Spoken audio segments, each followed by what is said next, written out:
Mia, naririnig mo ba yon? Ang mga itlog natin, malapit na silang mapisa. Wow! Meron tayong mga labo-obo. Ang galing! Wow! Napakaganda! Oh, mahal kong labo-obo! Maganda! Meron din akong magandang labo-obo. Ang ganda nila. Gusto ko ito. Wow! Ano ito? Well, isang gintong bahay para sa aking labo-obo. Kailangan niyang manirahan sa isang magandang lugar. Labo-obo, may naisip ako. Ginawa ko ang bahay na ito mula sa karton. Napakamura nito. Ayusin ko ito.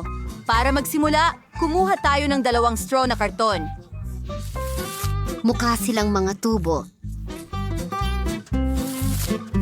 Ilang detalye pa at tada! Ano sa tingin mo sa dekorasyong ito? Tingnan mo ang mga pom-poms. Perpekto sila dito at naging ganito sila. Wow! Hindi na pom-poms ha? Kamangha-mangha?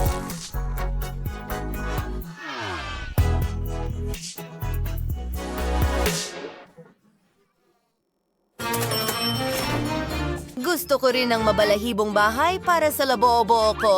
Ayan na. Wow! Pero ginto ito. Siyempre!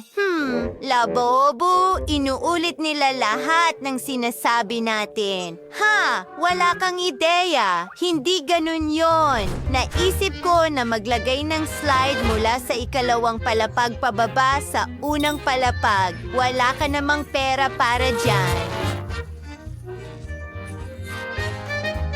At isang malaking gintong tasa. May slide din ako, pero itatapon ko na ito. Huwag kang tumawa. Sandali lang, Jennifer.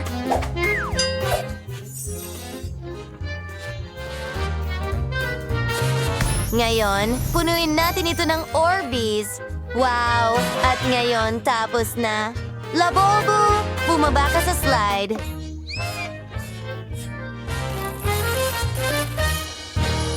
Mas mabilis ang labo-obo ko. Pero astig pa rin ito. Ano ang gagawin natin sa unang palapag? O alam ko na, gawin nating kusina. Mayroon akong karton na bersyon nito.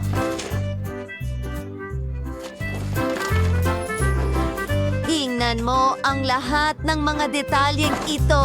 Wow! Pwede kang magmerienda dito. Labobo! At kumuha ng kahit ano sa Coca-Cola fridge. Wow! Oh, gusto mo ito. Ngayon gumagawa ng sofa mula sa mga espongha, isang karpet, ilang pang muebles. Oh, nagdedekorasyon na ng mga dingding ngayon. Labo-ubo, maaari mong i-enjoy ito. Wow! Hoy! Ano yan?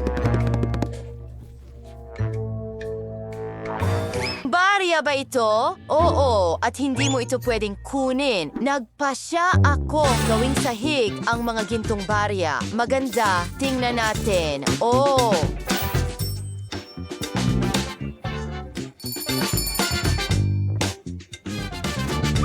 Ano ito? Naku, ang galing naman nito.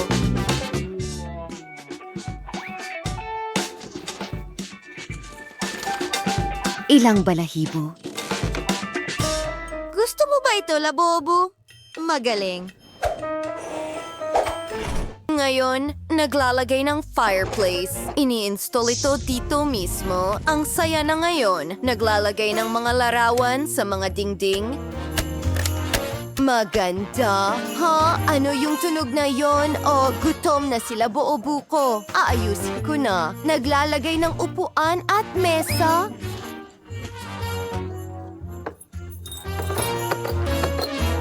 Oh, ang marangye. Oh, gutom na ang lay-buo-bu ko. Ihahain ko na agad ang hapunan mo. Salamat.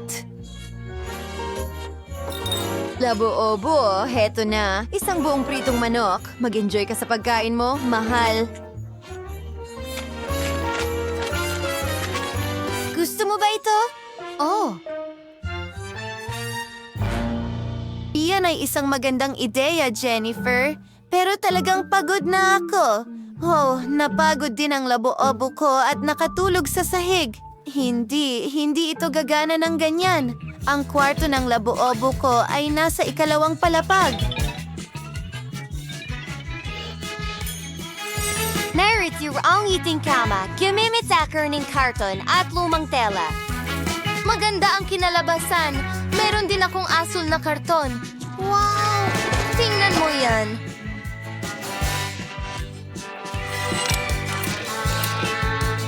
Ang ganda-ganda. Gustong-gusto ko ang kwartong ito. Ang daming dekorasyon. Tingnan mo lang ang garland at mga ilaw.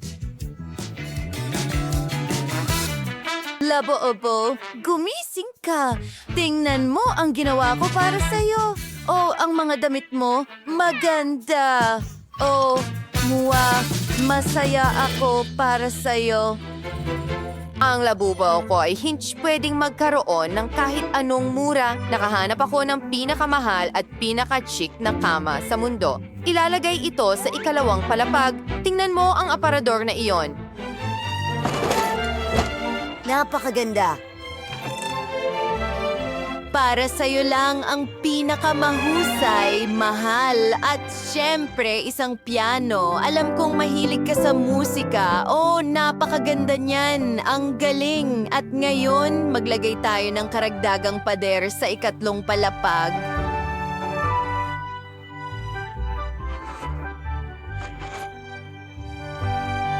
Sa isang bahagi, magkakaroon tayo ng fireplace.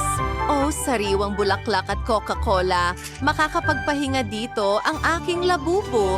At sa 2nd bahagi, gagawa tayo ng sinehan. Oh, tama ang narinig mo. Mahilig manood ng mga pelikula ang labubo ko. Maganda.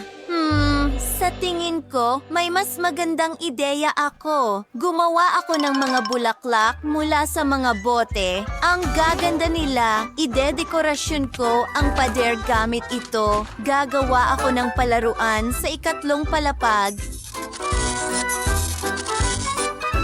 Dito, pwedeng mag-enjoy sila bubo ko. Natutuwa ako na gusto mo ito. Mukhang nag-i-enjoy ka talaga.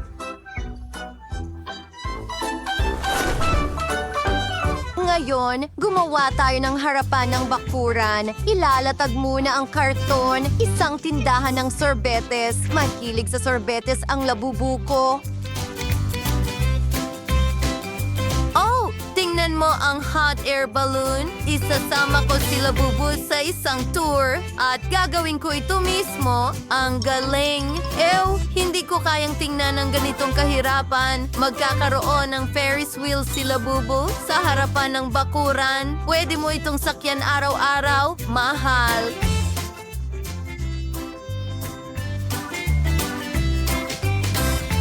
Maganda, di ba? Meron ka ring karwahe. Wow! Ang ating mga labubo ay naging magkaibigan. Huwag lang magtagal. Mga babae, nakagawa kayo ng napakagandang mga bahay at nagawa ninyong tapusin ang gawain. Isulat sa mga komento kung aling bahay ang pinakagusto ninyo.